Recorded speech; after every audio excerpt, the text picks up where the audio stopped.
हुआ है तब से मायके गई नहीं हो। पति के त्याग देने के बाद किससे अपने मन की बात कहूँ, इसी बहाने मायके जाने को मिलता, बहनों से अपना दुख बांटती, लेकिन ऐसी विडंबना हो गई है तो सती को व्याकुलता हो गई। तो शिव जी से कहने लगे, अरे वे तो बड़े हैं, अब बड़े तो बच्चों को सदा क्षमा करते हैं, हम और आप चलते हैं, पिता ही तो हैं, कुछ हम क्षमा मांग लेंगे, कुछ पिता क्षमा मांग लेंगे। परिवार में थोड़ा बहुत झगड़ा होता है तो रिश्तेदारी नहीं तोड़नी चाहिए, आपकी आज्ञा हो तो हम पिता के घर चलें। शिव जी ने कहा, हे सती, तुम्हारा भाव बहुत अच्छा है, लेकिन तुम जाओगी बिना बुलाए पहुंचोगी, सम्मान नहीं होगा, और जहाँ सम्मान ना हो वहाँ नहीं जाना चाहिए। देखत ही हर से नहीं, मन में उठे ना स्नेह, तुलसी तहाँ ना जाइए, कंचन बरसे मेघ। चाहे सोना भी क्यों ना बरस रहा हो, जहाँ सम्मान ना हो वहाँ नहीं जाना चाहिए। पर अपने मायके के मोह में, रामचरितमानस में तो वर्णन है कि सती गई है क्योंकि दुखी थी, परंतु शिव महापुराण में ऐसा वर्णित है कि सती झगड़ के नहीं गई, सती आज्ञा लेके गई है, पिता को समझाने गई है, लड़के नहीं गई, क्योंकि इन देवियों के जो चरित्र हैं हम सबके लिए अनुकरणीय है, और ये ऐसा कोई अपराध नहीं कर सकती जिसका अनुकरण किया जा सके। तो लड़के नहीं गई पिता के घर, फिर भी जो लड़के जाती है या बिना आज्ञा के कहीं जाती है, उस स्त्री का क्या अंजाम होता है, क्या परिणाम होता है, ये शिक्षा देने के लिए बाबा तुलसीदास जी ने इस कथा को इस प्रकार से कहा कि बिना आज्ञा के गई, और बिना आज्ञा के जाएगी, पति की मर्यादा के बाहर कोई स्त्री जाएगी तो समाज में उसका सम्मान नहीं। इस बात को समझाने के लिए जब सती जिद करने लगी जाने की, तो शिव जी हार गए और कहा कि ठीक है आप जाइए, और सती को बहुत सारे उपहारों के साथ, अनेक सिरवड़ों के साथ ससम्मान शिव जी ने पिता के घर जाने की आज्ञा दी। और बड़ी प्रसन्नता से, बड़ी उमंग से सती जब अपने पिता के घर पहुंची, पिता भवन जब गई भवानी, दक्ष त्रास काहू न सनमानी। बड़ी उमंग से गई थी, पिता के घर जाऊंगी, पूरे रिश्तेदार मिलेंगे, सारे बहन भाई मिलेंगे, पूरा परिवार मिलेगा, विवाह के बाद पहली बार मायके जा रही है तो सब लोग मुझे देख के बड़े आनंदित होंगे। लेकिन दक्ष ने पहले ही सबको समझा रखा था कि कोई सती से बात नहीं करेगा, और जब अपने मायके में पहुंची और देखा कि कोई भी उनसे बात नहीं कर रहा है, सारा उल्लास समाप्त हो गया सती का। मायके में जाकर अगर कोई बात ना करे, कोई ढंग से बोले ही नहीं, तो भैया दुख देने के लिए किसी गाली की आवश्यकता नहीं होती, अलग से अपमान करने की आवश्यकता नहीं होती। माता बड़े उल्लास से अपने घर जाती हैं, लेकिन उसी मायके में अगर परायों जैसा व्यवहार हो जाए, कोई ढंग से बात ना करे, तो उसका जो दुख होता है वो तो एक स्त्री ही जानती है। कोई रिश्तेदार, कोई नातेदार सती को देख नहीं रहा है, सती जहाँ से निकलती है रास्ता बदल कर लोग निकल जाते हैं, कोई कुशल नहीं पूछता, कोई प्रेम से नहीं बोलता। कल तक जो देवी देवता सती को देखकर साष्टांग प्रणाम करते थे, आज सती को देखकर मुख फेर कर पलट कर जाने लगे। सती को बड़ा आश्चर्य हुआ,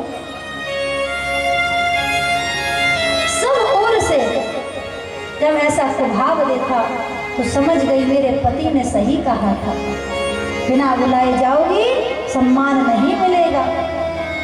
अब क्या करूं, महलों के भीतर गई, सादर भले ही मिली एक माता।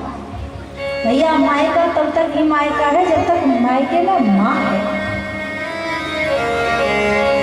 केवल माँ को चिंता थी, सारी बेटियां आई हैं, सारी घर की कन्याएं आई हैं, मेरी सती अभी तक नहीं आई। और सती जैसे ही माँ माँ कहकर पहुंची, भीतर से उनकी मैया प्रसूति भागी चली आई, अपनी पुत्री को कंठ से लगाया। बहुत दिनों से वैसे ही दुखी थी सती मैया, माँ के कंठ से लगकर बहुत रोई। सादर भले मिली एक माता, क्योंकि माँ होती ही ऐसी है, बच्चा कोई अपराध भी कर दे तब भी माँ कभी रुष्ट नहीं हुई।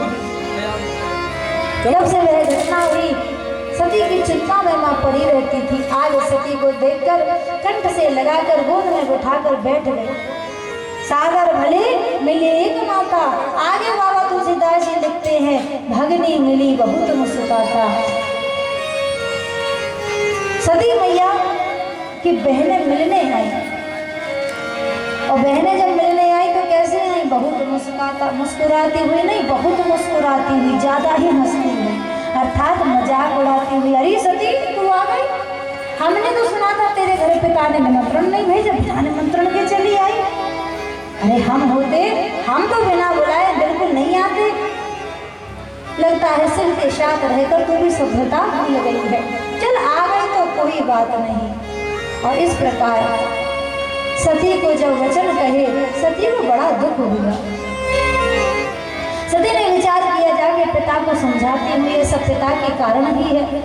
मेरे पिता मेरे पति से वैर किए हुए हैं, इसलिए सबको भी मन में प्रभाव है। पिता को जाकर समझाना चाहा तो सती को देखकर ही दक्षिणा कछु पूछी कुशलाता, सती ही बिलोक जरे सब गाता। अपनी पुत्री सती को देखकर प्रसन्नता तो हुई नहीं, जल पड़ा और क्रोध में फटकार कर कहने लगा, इसको मेरी आंखों से दूर ले जाओ। क्यों? बोले इसको देखकर मुझे मेरा अपमान करने वाले उस शंकर की याद आती है। और जब इस प्रकार पिता ने कहा, सती को क्रोध आ गया। अब सती समझ गई कि अगर आप शिव से वैर कर रहे हो तो अब आपका कोई कल्याण नहीं कर सकता, आपकी बुद्धि मारी जा चुकी है, आपको अब कोई नहीं समझा सकता।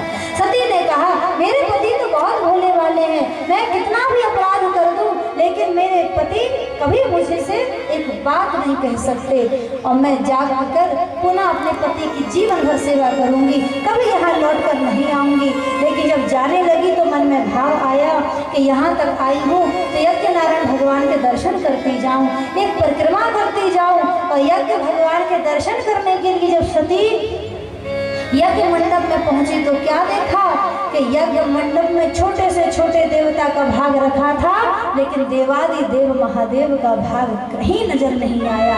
अब तक अपना अपमान होता रहा, सती सहन कर गई, लेकिन जब अपने पति का अपमान होते देखा फिर सती पर सहन नहीं हुआ। भैया घर में पत्नी भले अपने पति से कितना लड़ ले, लेकिन मायके में कोई पति की बुराई कर दे या बाहर कोई पति का अपमान कर दे, ये किसी पतिव्रता को सहन नहीं होता। अब तक अपना अपमान तो मैया सहन कर गई, लेकिन पति का जब समाज में अपमान देखा फिर तो अपने पिता को ललकार दिया, तेरी बुद्धि इतनी मारी गई है, इतना बड़ा यज्ञ किया है, सारे देवता बुलाए, लेकिन जो स्वयं यज्ञ स्वरूप हैं, जो यज्ञ साक्षात स्वरूप हैं, उन शिव को तुम भूल गए, जिस शिव के नाम का अर्थ ही कल्याण है। उनसे तू वैर करेगा, तुम्हारा कहाँ से कल्याण होगा? ये देवताओं की सभा नहीं लगी है, ये शिव द्रोहियों की सभा लगी है। जैसे शिव की पूजा का फल तुरंत मिलता है, ऐसे ही तुम सब देवताओं को भी शिव का अपमान करने का फल भी तुरंत मिलेगा, शीघ्र ही मिलेगा। किसी ने कह दिया, अगर पिता तुम्हारे शिव के द्रोही है तो क्या पिता को त्याग दोगी? सती ने कह दिया, जो पिता मेरे भगवान के द्रोही है, मेरे शिव के द्रोही है, ऐसे पिता का तो क्या, ऐसे पिता की दी हुई इस देह का भी त्याग कर दूंगी। आज के बाद मैं दक्ष की पुत्री नहीं कहलाऊंगी। और उसी समय मैया ने क्रोध में आकर दाहिने चरण का अंगूठा भूमि पर रगड़ा, योगाग्नि शरीर में प्रकट हो गई। सारी सभा में हाहाकार मच गया। सती मरत हरि सतवर मांगा, जन्म जन्म शिव पद अनुरागा।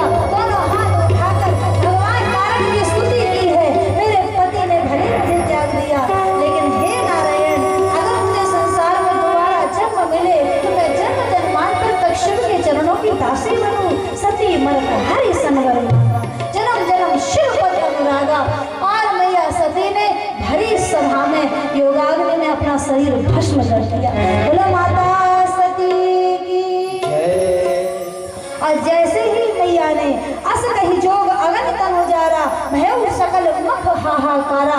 जैसे ही सती ने आत्मदहन किया, पूरी सभा में हाहाकार मच गया, देवता इधर उधर भागने लगे। और सती जी को जब आत्मदहन करते देखा, सारे शिव भागे कैलाश की ओर। नारद जी ने जाकर भगवान शिव को सूचना दी, मैया आपका अपमान नहीं सह पाई, और इस सभा में योगाग्नि में भस्म हो गई। शिव जी ने तुरंत अपनी जटा उखाड़कर भूमि पर फेंकी, वीरभद्र प्रकट हो गया और जाकर दक्ष का यज्ञ विध्वंस कर दो।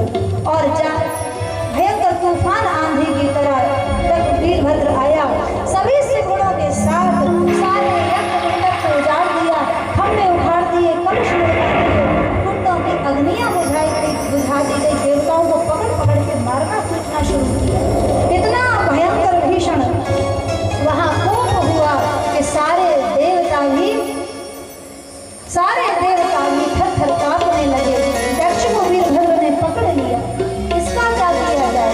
बोले महाराज यज्ञ हो रहा है और शिव के नाम की तो आहुति ही नहीं पड़ी, फेंक दो अग्नि कुंड में।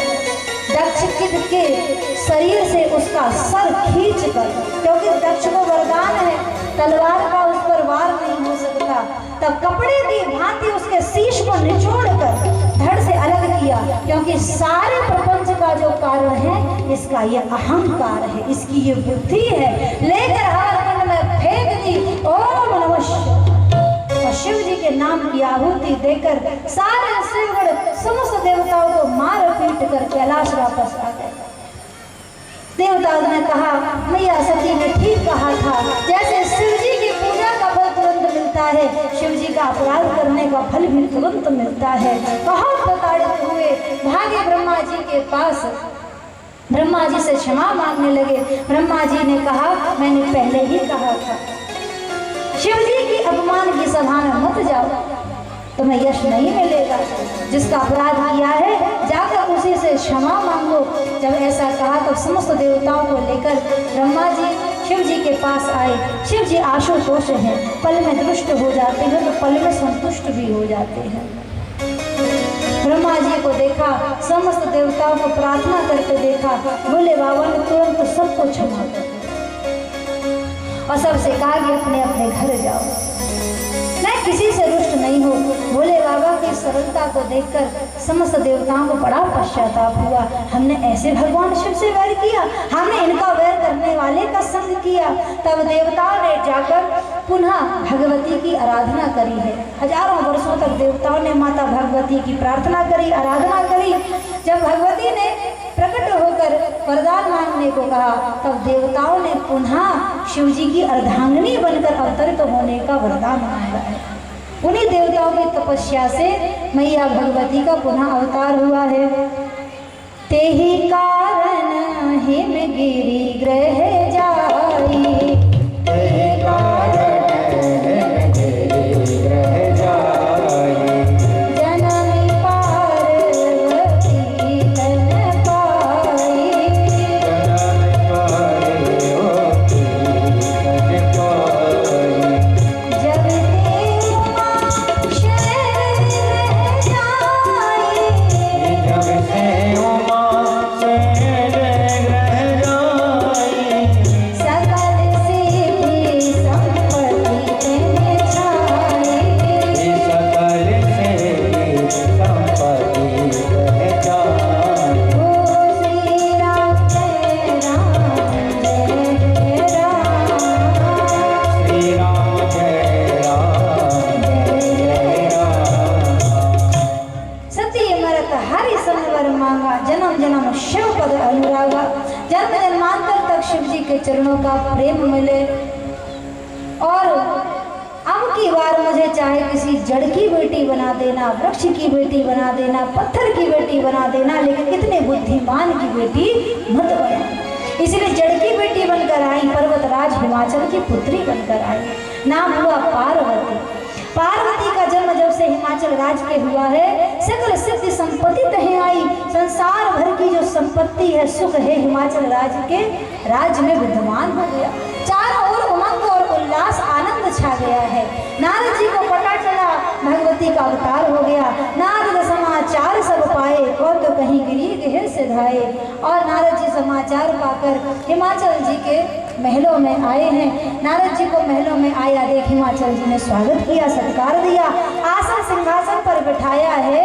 और पंडित घर में आ जाए तो लोगों को एक ही काम है, पत्री लेके बैठ जाते हैं, बेटा की कुंडली देख लो, बेटी की कुंडली देख लो, ब्याह कब होएगो, बहू कब आवे।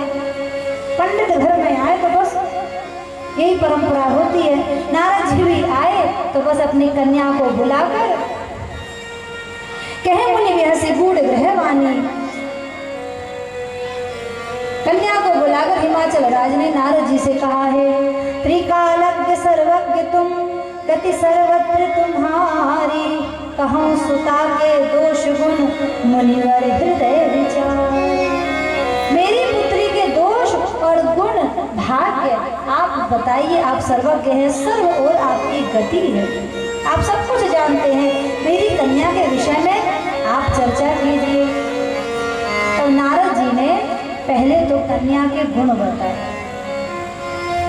सुंदर सहज सुशील सयानी, सुंदर सहज सुशील सयानी, नाम अंबिका भवानी, नाम अंबिका भवानी, सब लक्षण संपन्न कुमारी, सब लक्षण संपन्न कुमारी, होई यही संतत प्रिय प्यारी, ओरे संकट प्रिय तुम्हारी, सदा अचल देहि अजराता, सदा चले हृदय अहिवाता, एहि ते यश पायहि तुम्हारा,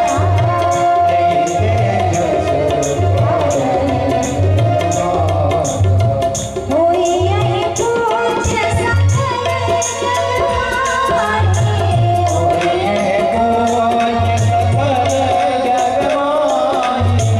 एहि सेवत कछु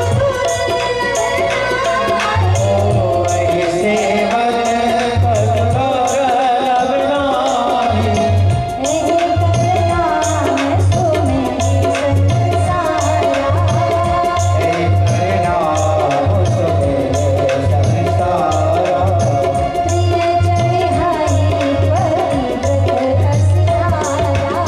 प्रिय चढ़ाई पतिव्रत असिधारा, सुंदर सहज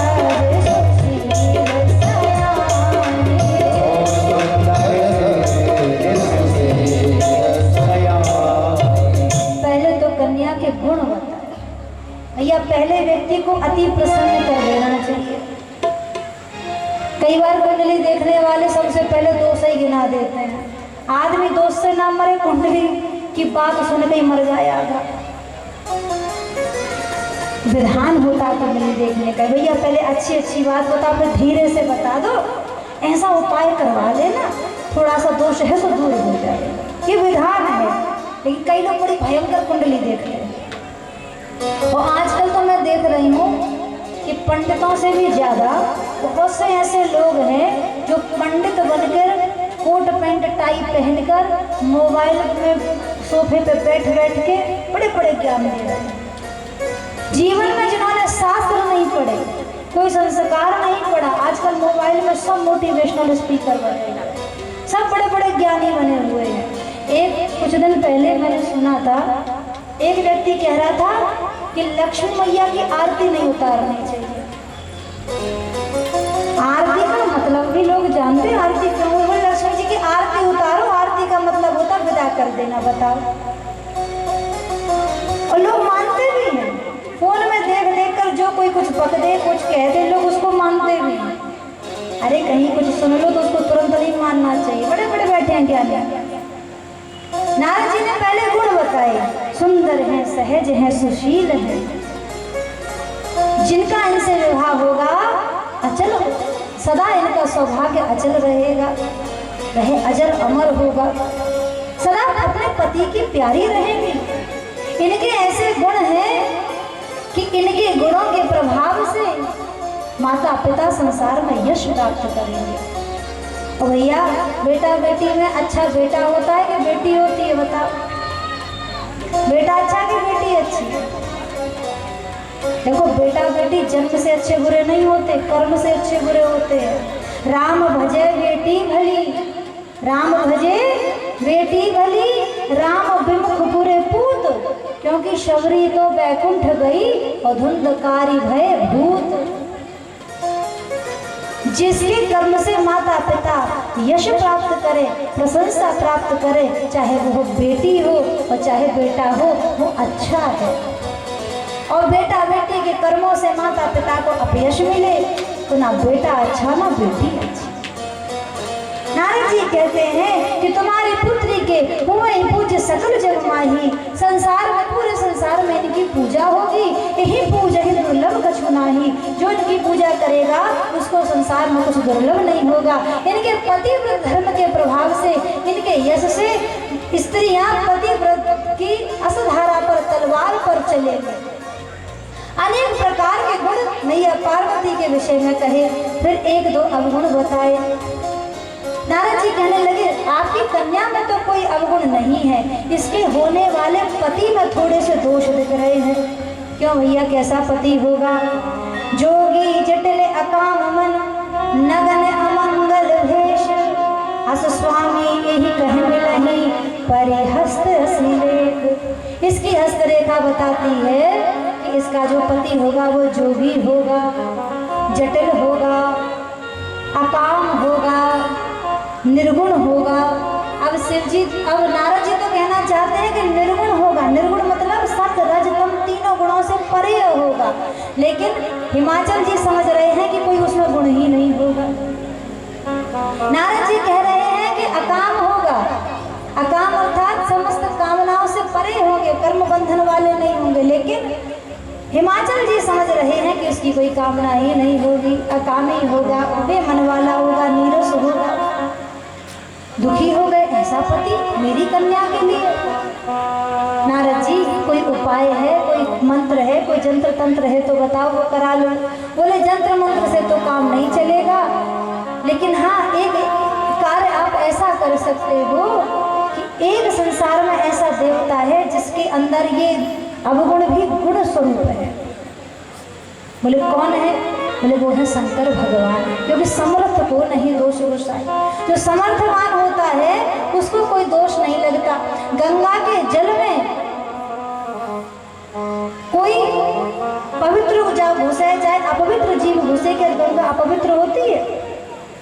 कटोरी के पानी को अगर सुअर मुख मार दे तो कटोरी का पानी अशुद्ध हो जाता है, लेकिन पूरी की पूरी गंगा में पूरा का पूरा सुअर भी घुस जाए तो क्या गंगा पवित्र होती है? समर्थ को दोष नहीं होता।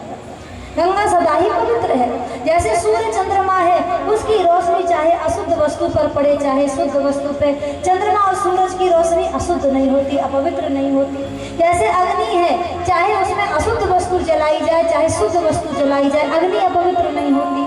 जैसे भगवान नारायण है, कोई सर्प को छू ले तो अशुद्ध हो जाता है, लेकिन भगवान नारायण तो सर्प की सैया पर लेटे हैं, लेकिन नारायण क्या पवित्र है? अशुद्ध है।